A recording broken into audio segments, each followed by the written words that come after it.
Okay, so this is Rheumatoid Arthritis and DMARDs by Carissa, Samantha, and Keel. So an overview of the pathophysiology is that RA is a chronic systemic autoimmune disease, which is characterized by inflammation of connective tissue in the synovial joints. It's typically marked by periods of remission and exacerbation and frequently accompanied by extra-articular manifestations. It's been considered one of the most disabling forms of arthritis, and without adequate treatment, patients need some mobility aids or joint reconstruction even, and they may have a loss of independence and self-care ability. The exact cause of RA is not known. It's likely from a combination of genetics and environmental triggers. The antigen, not the same in all affected patients, triggers the formation of an abnormal immunoglobulin G. RA is characterized by the presence of autoantibodies against this abnormal immunoglobulin. The autoantibodies, known as rheumatoid factor, combine with immunoglobulin G to form immune complexes that initially deposit on synovial membranes or superficial articular cartilage in the joints. Immune complex formation leads to the activation of complement and to an inflammatory response. Neutrophils are attracted to the side of inflammation where they release proteolytic enzymes that damage articular cartilage and cause the synovial lining to thicken. Other inflammatory cells include T helper cells, which stimulate cell-mediated immune response. When these cells are stimulated, they release monocytes, macrophages, and synovial fibroblasts to secrete the pro-inflammatory cytokines interleukin-1, interleukin-6, and tumor necrosis factor. These cytokines drive the inflammatory response in RA. So what is the epidemiology of RA?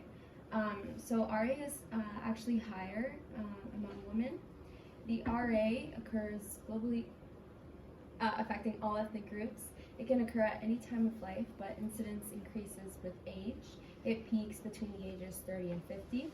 So currently it is estimated that 300,000 Canadians are affected by RA. In 2010, 40,000 British Columbians were diagnosed with RA. And it's estimated that by 2040, 80,000 British Columbians will receive a RA diagnosis. So currently, one British Columbian is diagnosed every 2.6 hours.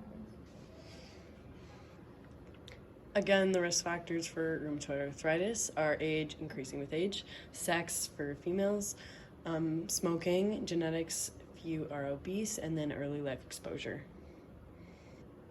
Pertinent signs and symptoms to be aware of: joint pain and or swelling, local erythema, local warmth, morning stiffness, systemic symptoms, morning stiffness greater than 30 minutes, painful swelling of 3 or more joints, symmetric involvement of hands and feet, duration of 4 or more weeks. So to make the diagnosis, here are some things that you need to look out for. So synovial fluid analysis in early disease often reveals a slightly cloudy, straw-colored fluid with many fibrin flux. The enzyme MMP3 is increased in the synovial fluid of patients with RA and may be a marker of progressive joint damage. The white blood cell count of synovial fluid is increased. Inflammatory changes in the synovium can be confirmed by tissue biopsy. Radiological studies alone are not diagnostic of RA, and they may only show soft tissue swelling and possible bone demineralization in early disease. A narrow joint space, articular cartilage destruction, erosion, subluxation, and deformity are seen in later disease stages. Bone scans are the most useful in detecting early joint changes and confirming a diagnosis so that RA treatment can be initiated. So for ongoing monitoring of the disease, this is an important step, especially early on, and it's used to monitor any progression and treatment effectiveness. It can be done with radiographs. Diagnostic conditions and parameters as outlined in the BC guidelines. So there's 2 types: early RA, symptomatic longer than 3 months, and then symptoms due to joint damage and inflammation, aka established disease.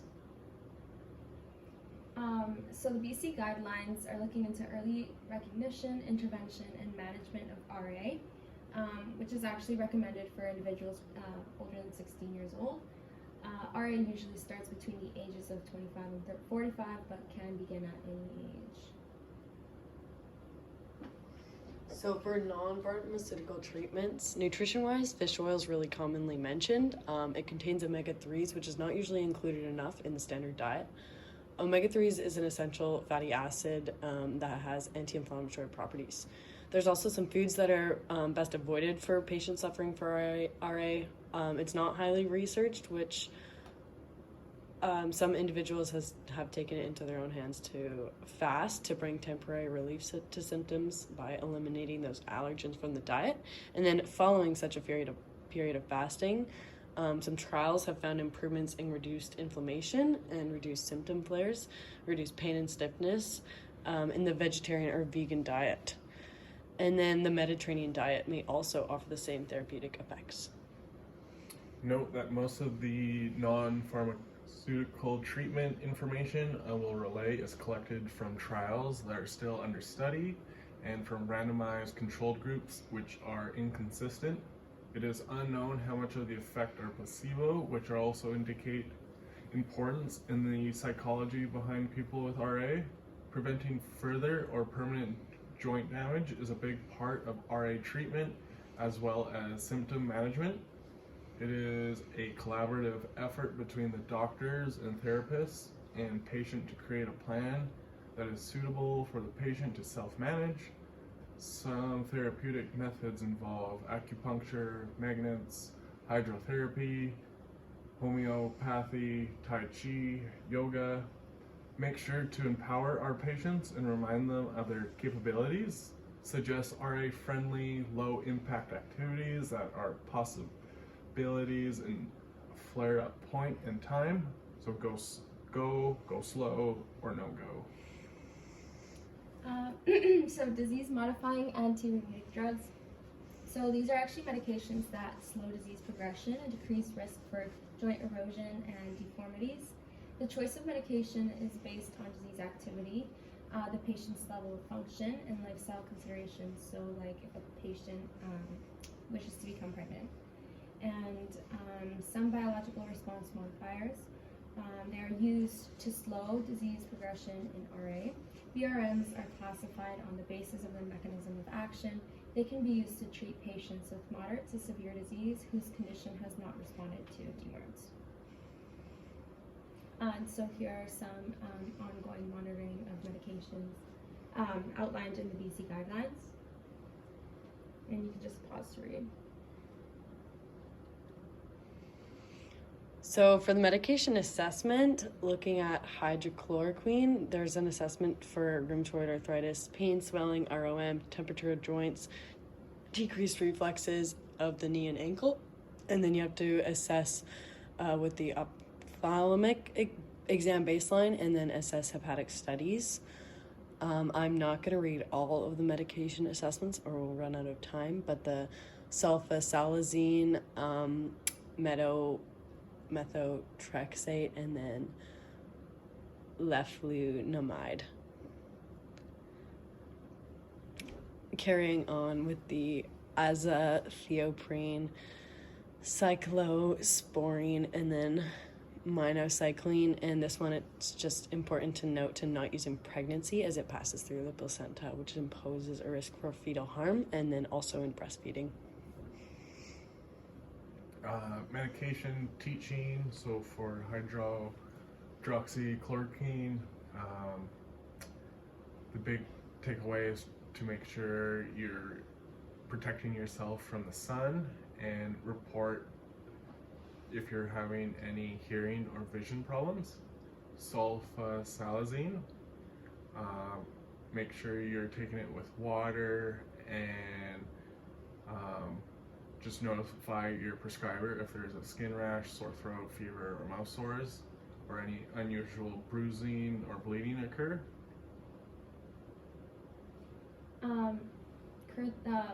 With methotrexate, it's really just important to not have any vaccinations without the advice of the prescriber.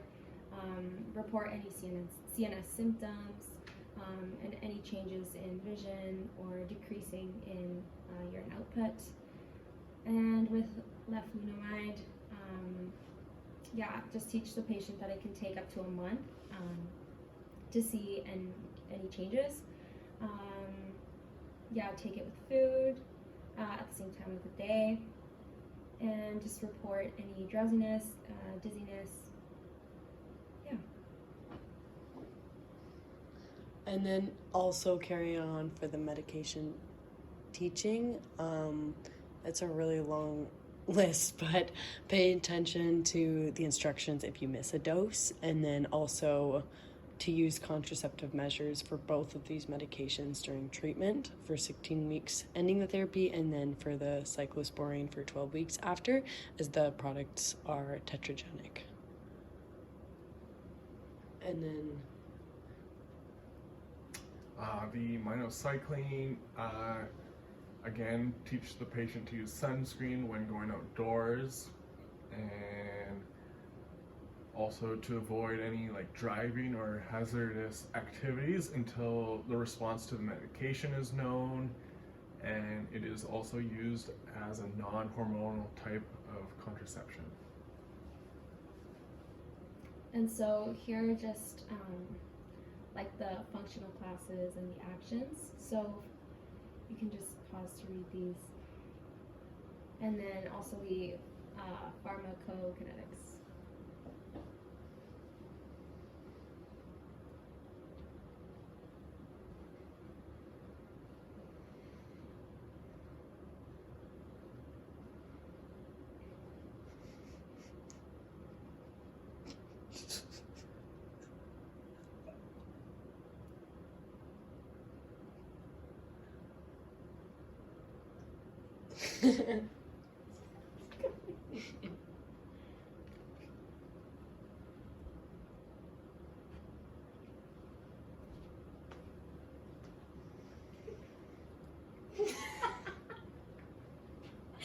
Here are references. There's no way.